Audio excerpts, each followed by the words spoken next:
اعوذ باللہ من الشیطان الرجیم بسم اللہ الرحمن الرحیم اقسام الدلالہ دلالت کی قسمیں صحیح ہے. ہم نے دلالت کو جان لیا کہ دال کیا ہے, مدلول کیا ہے اور دلالت کیا ہے.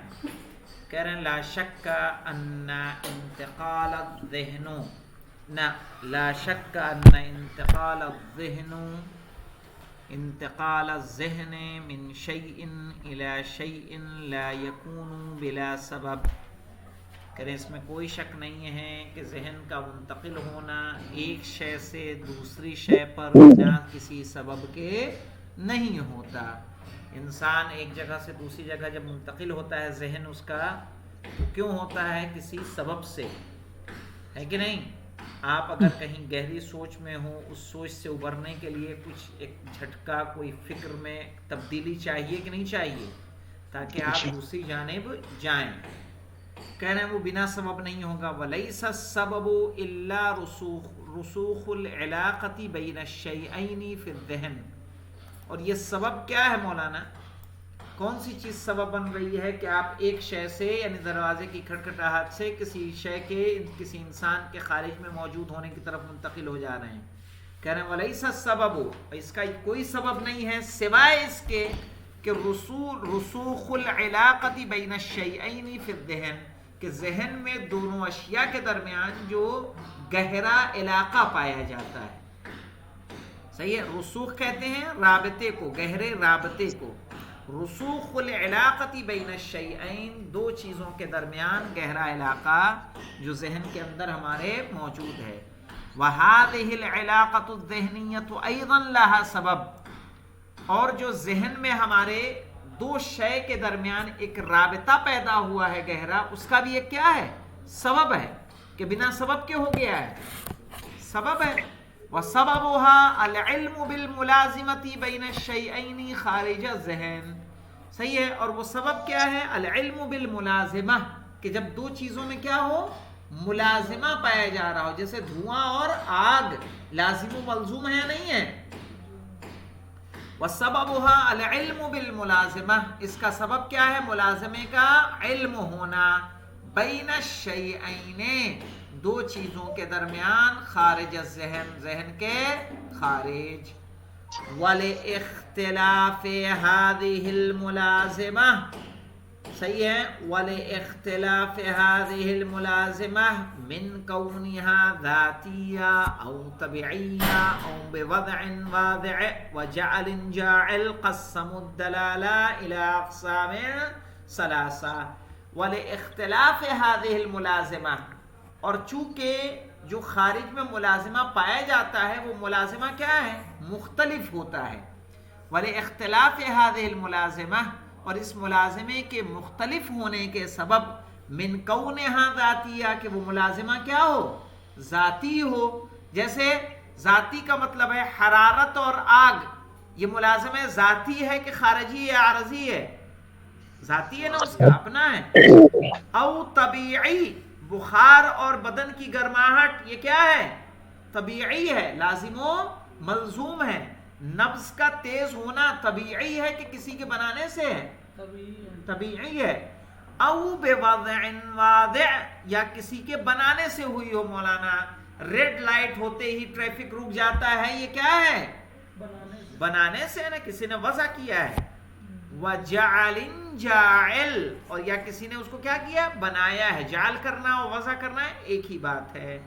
قَسَّمُوا الدَّلَالَةَ, چونکہ یہ ملازمے مختلف ہوتے ہیں مولانا, ذاتی بھی ہوتے ہیں, طبیعی بھی ہوتے ہیں, کسی کے بنائے ہوئے بھی ہوتے ہیں. کہا اسی وجہ سے کہہ رہے ہیں مولانا, دیکھیے پہلے اس ذہن کو آپ کو کیسے لے گئے. انہوں نے مقدمہ کیا بنایا؟ مقدمہ بنایا کہ ایک شے سے دوسری شے کی طرف منتقل ہونا یہ کس کی بنیاد پر ہے؟ سبب کی بنیاد پر. اور اس سبب کا بھی ایک سبب ہے, اور وہ سبب کیا ہے؟ دونوں چیزوں کے درمیان جو کیا پایا جا رہا ہے؟ ملازمہ پایا جا رہا ہے. کہا یہ ملازمہ جو خارج میں پایا جا رہا ہے یہ کیا ہوتا ہے؟ مختلف ہوتا ہے. کبھی یہ ملازمہ ذاتی ہوتا ہے, کبھی یہ ملازمہ طبیعی ہوتا ہے, کبھی بوضع واضح ہوتا ہے. اس لیے لوگوں نے دلالت کی کتنی قسمیں کی ہیں؟ علماء منطق نے 3 قسمیں کی ہیں. کون کون سی مولانا؟ عقلیہ, وطبعیۃ و وضعیۃ. صحیح ہے، عقلیہ، طبعیہ اور وضعیہ. کیا ہے مولانا دلالت العقلیہ؟ کہہ رہے ہیں وَهِيَ فِيمَا إِذَا كَانَتْ بَيْنَ الدَّالِّ وَالْمَدْلُولِ مُلَازِمَةٌ ذَاتِيَّةٌ فِي وُجُودِهِمَا الْخَارِجِ.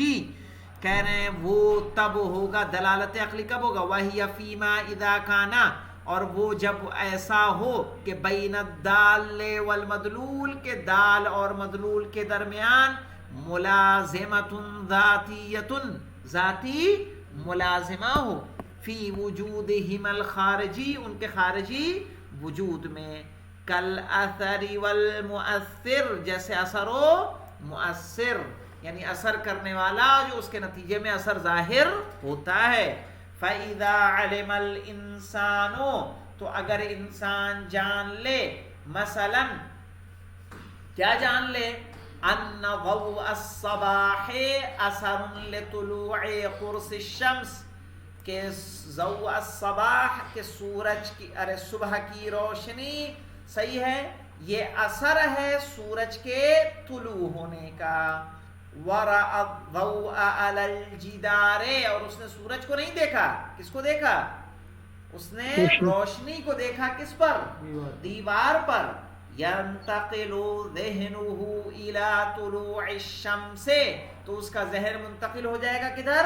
سورج کے طلوع ہونے کی طرف. سورج کیا ہو چکا ہے؟ ہم یہ دھوپ دیکھ رہے ہیں، سورج کو تو نہیں دیکھ رہے ہیں ابھی، لیکن ہم کہیں گے سورج کیا ہے؟ طلوع ہے. کیوں؟ کیونکہ یہ دھوپ کس کا اثر ہے؟ سورج کا. کہا وَرَأَ الضَّوْءَ عَلَى الْجِدَارِ، اس نے دیکھا روشنی کو کہاں؟ دیوار پر. يَنْتَقِلُ ذِهْنُهُ إِلَى طُلُوعِ الشَّمْسِ، اور اس دیوار کی روشنی پر دیکھتے ہوئے اس کا ذہن منتقل ہو گیا کہاں؟ سورج کے طلوع ہونے کی طرف.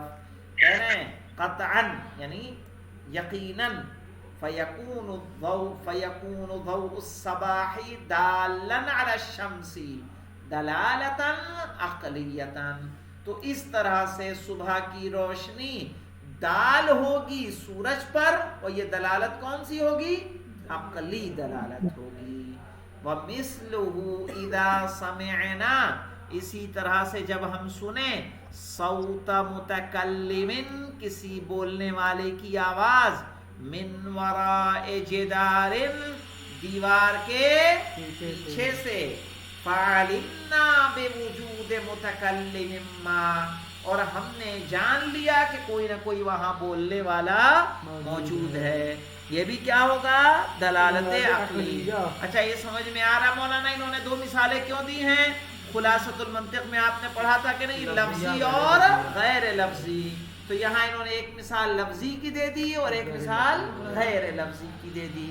اب یہ لفظی کی مثال اور غیر لفظی کی مثال سمجھ میں آ رہا ہے کون سی لفظی ہے کون سی غیر لفظی؟ صحیح ہے، یعنی بولنے والے کی دلالت کس میں چلی جائے گی؟ لفظی میں. اور سورج کو دیکھ کے، روشنی کو دیکھ کے سورج کا پتہ لگانا کس میں جائے گی؟ غیر لفظی میں. ٹھیک ہے، یہیں پہ ہم لوگ رکتے ہیں، شور زیادہ ہے. کل انشاءاللہ ہم لوگ دلالت الطبعیہ پڑھیں گے. والحمدللہ رب العالمین. ورنہ مزے